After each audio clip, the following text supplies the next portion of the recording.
नमस्कार, स्वागत है आप सभी का उत्तराखंड न्यूज में। मैं हूं आपके साथ कुमार कुणाल धीरज। मुख्यमंत्री पुष्कर सिंह धामी ने चमोली स्थित कुरुड़ पहुंचकर 3 दिवसीय नंदा देवी लोकजात मेले का शुभारंभ किया। इस अवसर पर उन्होंने मां नंदा के दर्शन कर पूजा अर्चना की एवं प्रदेश के सुख समृद्धि की कामना की। इस अवसर पर मुख्यमंत्री ने विभिन्न घोषणाएं भी की। मुख्यमंत्री घोषणा में नंदानगर, नारायणबगड़ और देवाल में खेल मैदान निर्माण, प्राणमती नदी के दोनों तटों पर सुरक्षा कार्य, थराली के ढाडरबगड़ में बाढ़ सुरक्षा कार्य शामिल हैं। इसके साथ ही मुख्यमंत्री ने नंदा देवी लोकजात मेले को राजकीय मेला घोषित करने, नंदानगर चिकित्सालय को उप जिला चिकित्सालय में उच्चीकृत करने की भी घोषणा की है।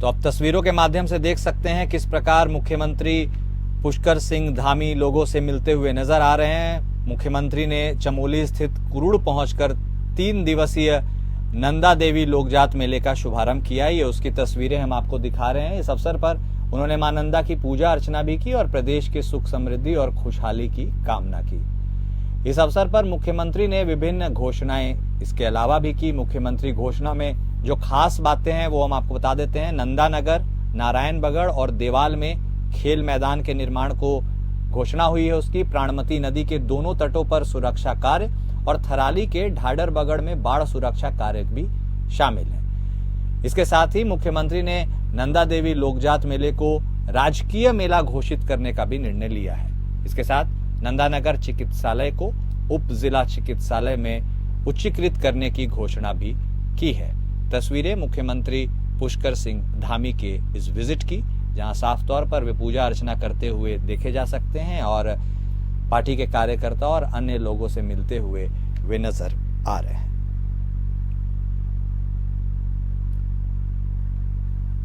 तो ये दौरा उनका काफी अहम भी माना जा रहा है, क्योंकि इस दौरे के साथ कई घोषणाएं भी उन्होंने की है।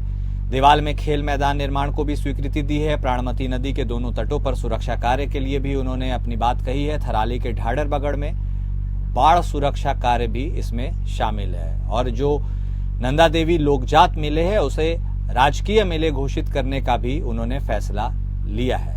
इसके साथ ही नंदानगर जो चिकित्सालय है उसको भी अपग्रेड करने की बात सामने आई है और अब उसे उप जिला चिकित्सालय बना दिया जाएगा, ऐसा मुख्यमंत्री पुष्कर सिंह धामी ने घोषणा की है। तो कई घोषणाओं को समेटे उनका यह दौरा था। पूजा अर्चना करने के बाद उन्होंने लोगों से मुलाकात की और इन घोषणाओं के माध्यम से अपनी योजनाओं से उन्हें अवगत भी कराया। हालांकि लोगों के लिए ये घोषणाएं किसी तोहफे से कम नहीं है, क्योंकि उनके इलाके में ये सारे अपग्रेडेशन और इसके साथ ही खेल मैदान के निर्माण को लोग काफी सराहनीय दृष्टिकोण से देख रहे हैं। और इसके साथ ही जो प्राणमती नदी है उनके दोनों तटों पर जो सुरक्षा कार्य और थराली के ढाडरबगड़ में बाढ़ सुरक्षा कार्य के प्रति भी उनकी जो घोषणा है उसकी भी लोग सराहना कर रहे हैं। और नंदा देवी लोकजात मेले को भी राजकीय मेला घोषित करने पर लोगों में हर्ष का माहौल है। और चिकित्सालय जिसको लेकर लोगों की बहुत कंसर्न रहती थी कि उसे अपग्रेड किया जाए, उसका दर्जा बढ़ाया जाए, उसमें सुविधाएं बढ़ाई जाएं, उसको लेने के लिए भी मुख्यमंत्री ने अब उसे उप जिला चिकित्सालय बनाने की घोषणा कर दी है।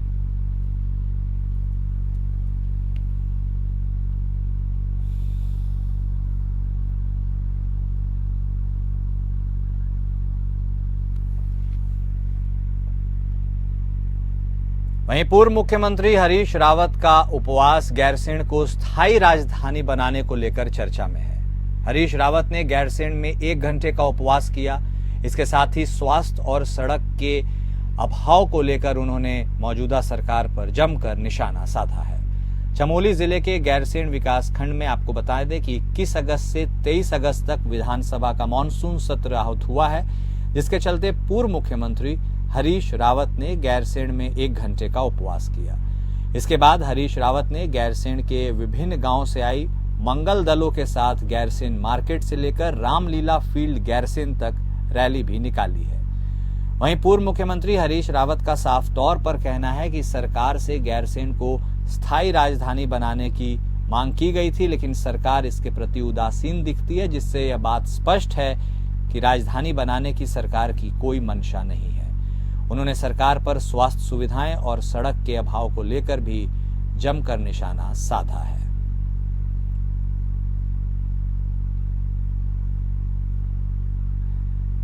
सहयोगी आलोक सिमवाल इस वक्त हमारे साथ फोन लाइन पर जुड़ गए हैं, सीधे उनका रुख करेंगे। जी आलोक, एक तरफ तो विधानसभा का मॉनसून सत्र चल रहा है जहां अनुपूरक बजट पेश किया जा रहा है, उसके साथ ही अन्य कई घोषणाएं हो रही हैं, कई विधेयक को पारित किया जा रहा है, तो दूसरी तरफ ये पूर्व मुख्यमंत्री साहब का उपवास और फिर ये रैली गैरसैंण में ही क्या मायने रखता है, इसके ऊपर पूरा अपडेट हमारे दर्शकों को दें।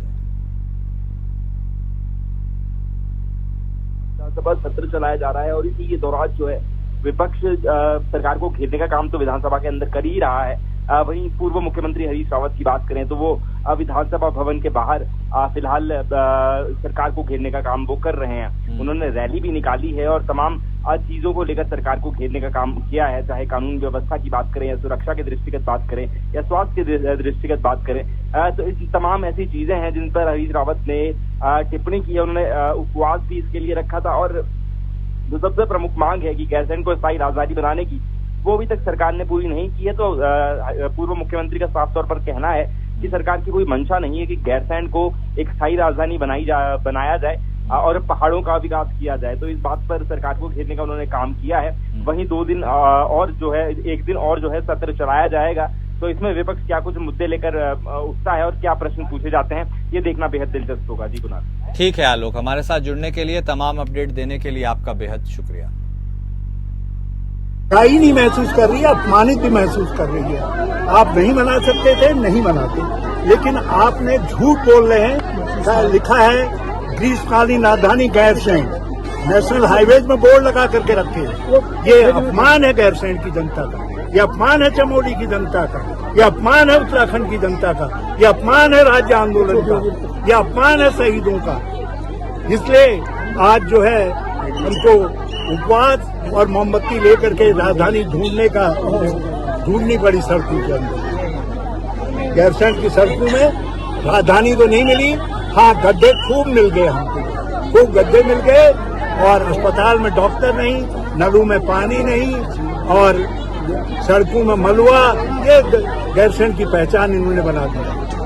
और वहीं उत्तराखंड आंदोलनकारी मंच द्वारा शहीद स्थल झूलाघर पर एक बैठक का आयोजन किया गया, जिसमें राज्य आंदोलनकारियों को 10% क्षैतिज आरक्षण बिल पर राज्यपाल की स्वीकृति मिलने के बाद मुख्यमंत्री पुष्कर सिंह धामी और राज्यपाल का आभार व्यक्त किया गया। इस दौरान वक्ताओं ने कहा कि 2013 से राज्य आंदोलनकारी अपने आश्रितों के लिए आरक्षण की मांग कर रहे थे। इसके बाद मुख्यमंत्री के साथ बैठक आयोजित की गई, जिसमें उनके द्वारा आरक्षण बिल को स्वीकृति के लिए राज्यपाल के पास भेजा गया और इस पर राज्यपाल की मुहर लगने के बाद राज्य आंदोलनकारियों को बहुत बड़ी राहत मिली है।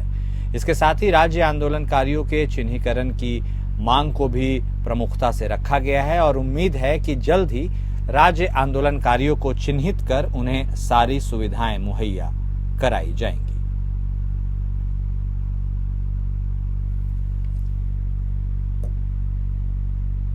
बांग्लादेश में हिंदू अल्पसंख्यकों के साथ हो रहे अत्याचार के खिलाफ राजधानी देहरादून में बाजार बंद का ऐलान किया गया, जहां इस मौके पर तमाम व्यापारिक संगठनों ने राजधानी देहरादून स्थित गांधी पार्क से विशाल रैली निकालकर बांग्लादेश में हो रहे हिंदुओं के अत्याचार पर गहरी चिंता व्यक्त की है।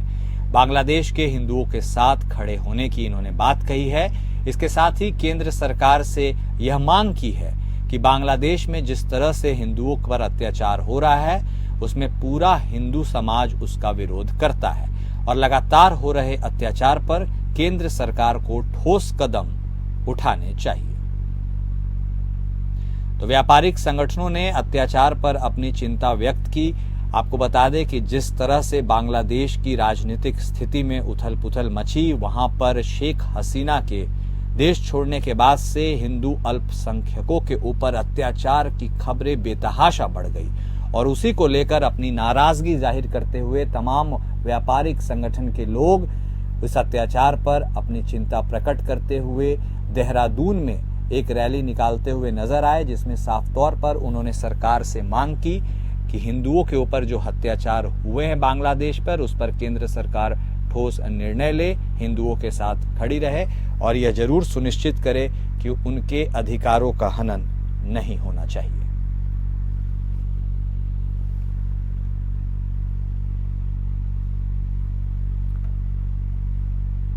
वहीं जूना अखाड़े के वरिष्ठ महामंडलेश्वर महायोगी पायलट बाबा का मुंबई के एक अस्पताल में निधन हो गया है, जिससे जूना अखाड़े सहित समस्त संत समाज में शोक की लहर फैल गई है। जूना अखाड़े की देश में स्थित सभी शाखाओं, आश्रमों और मुख्य पीठों पर शोक सभा और शांति पाठ का आयोजन किया जा रहा है। जूना अखाड़ा द्वारा 3 दिन का शोक भी घोषित किया गया है। पायलट बाबा को हरिद्वार के कनखल में भू समाधि दी जाएगी।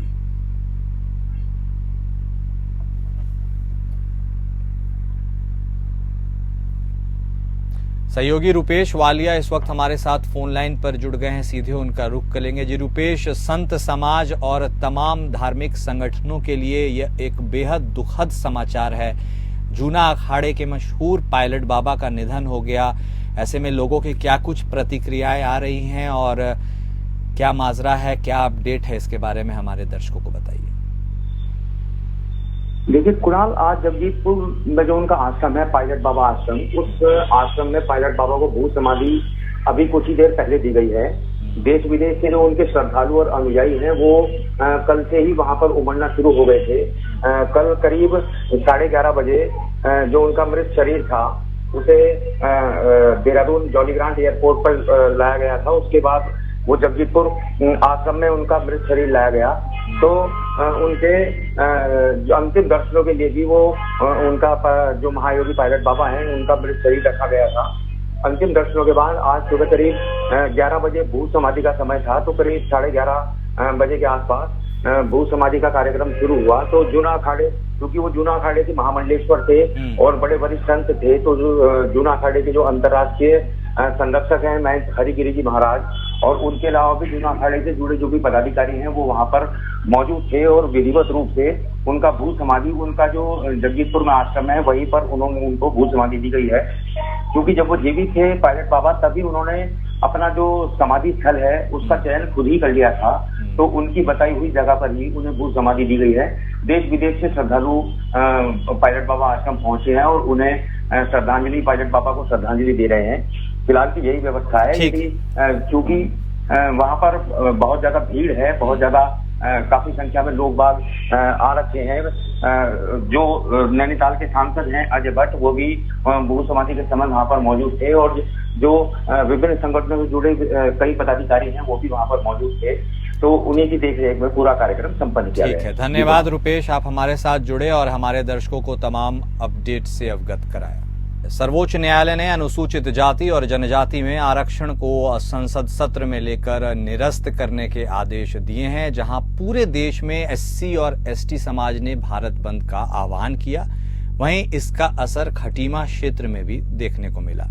अनुसूचित जाति जनजाति के लोगों ने सैकड़ों की संख्या में उपस्थित होकर पूरे खटीमा क्षेत्र में केंद्र सरकार के विरुद्ध रैली निकाली और तहसील परिसर में एकत्र होकर केंद्र सरकार के विरुद्ध नारे लगाए। उनका कहना था कि 1 अगस्त 2024 को सर्वोच्च न्यायालय द्वारा अनुसूचित जाति जनजाति के आरक्षण को संसद सत्र में लाकर उसे निरस्त करने का निर्देश है।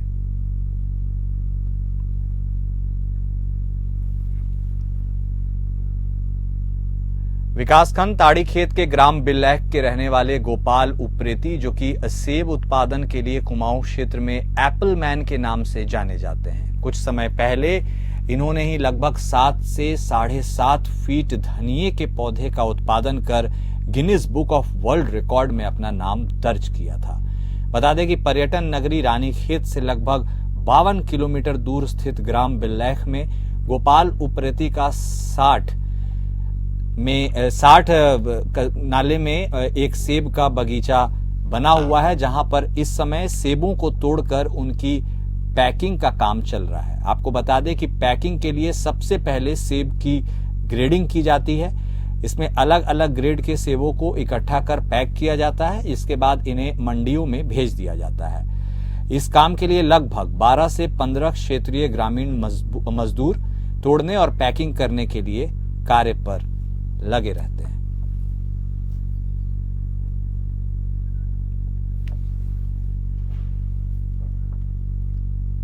ट्रांजिट कैंप क्षेत्र में हुई सड़क दुर्घटना पर एसएसपी उधम सिंह नगर जनपद के पुलिस टीम के साथ घटनास्थल पर पहुंचे और घटना के संबंध में विस्तृत जानकारी प्राप्त की। इसके साथ ही एसएसपी ने सरकारी हॉस्पिटल रुद्रपुर में पहुंचकर सड़क दुर्घटना में घायल लोगों का जायजा लिया और मृतकों के परिजनों से मिलकर उनके प्रति संवेदना प्रकट की।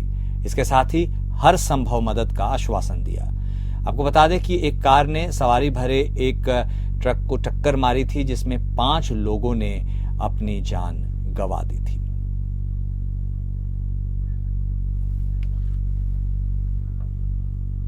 वहीं सार्वजनिक स्थानों पर हुड़दंग कर शांति व्यवस्था भंग करने वाले व्यक्तियों के विरुद्ध वैधानिक कार्यवाही किए जाने के एसएसपी देहरादून द्वारा सभी थाना प्रभारियों को निर्देश दिए गए हैं। थाना क्लेमेंट टाउन क्षेत्र देसी डेरा कैफे के पास कुछ लोगों ने शराब के नशे में लड़ाई झगड़ा और गाली गलौज कर हुड़दंग करने की ऐसी सूचना प्राप्त हुई। प्राप्त सूचना पर थाना क्लेमेंट टाउन से पुलिस बल तत्काल मौके पर पहुंची।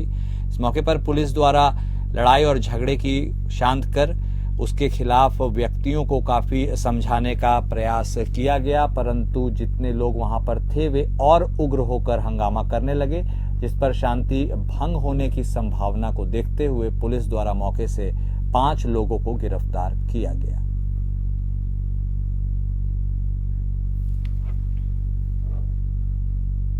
जोशीमठ ज्योतिर्मठ के अंतर्गत आने वाले पगनो गांव में एक बार फिर से आपदा जैसे हालात बन चुके हैं। आपको बता दें कि दूरस्थ गांव पगनो विगत कई वर्षों से दरार एवं भूस्खलन का दंश झेल रहा है। यहाँ आज भी गांव के ठीक ऊपर ऊंची पहाड़ियों से मिट्टी का मलबा बहकर सीधा ग्रामीणों के घरों तक पहुंच रहा है, जिस कारण एक बार फिर से पगनो गांव के स्थानीय ग्रामीणों की मुसीबत बढ़ चुकी है।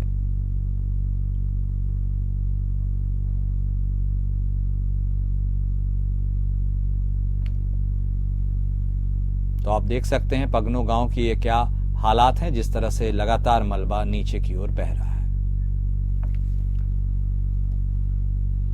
दिनेशपुर के वार्ड नंबर 2 में संदिग्ध परिस्थितियों में युवक की मौत के बाद ग्रामीणों ने हत्या की आशंका पर 112 डायल कर पुलिस को सूचना दी। सूचना पर सीओ और मौजूदा आईपीएस निहारिका तोमर, पंतनगर थानाध्यक्ष मनोज रतड़ी सहित दिनेशपुर पुलिस मोतीपुर वार्ड 2 पहुंची, जहां वार्ड में रहने वाले 32 वर्षीय भोला विश्वास मृत अवस्था में पाए गए। ग्रामीणों सहित स्वजनों ने पत्नी पर हत्या कर शव को फांसी के फंदे पर लटकाने का आरोप लगाया है, जिस पर पुलिस ने शव को कब्जे में लेकर उसे पोस्टमार्टम के लिए भेज दिया है। उधर पुलिस ने मृतक की पत्नी और उसकी सास को पूछताछ के लिए थाने में बैठाया है। सीओ निहारिका तोमर ने कहा, मौत संदिग्ध परिस्थितियों में हुई है ऐसा प्रतीत होता है। एफआईआर प्राप्त होने पर मामले की जांच कर कार्रवाई की जाएगी।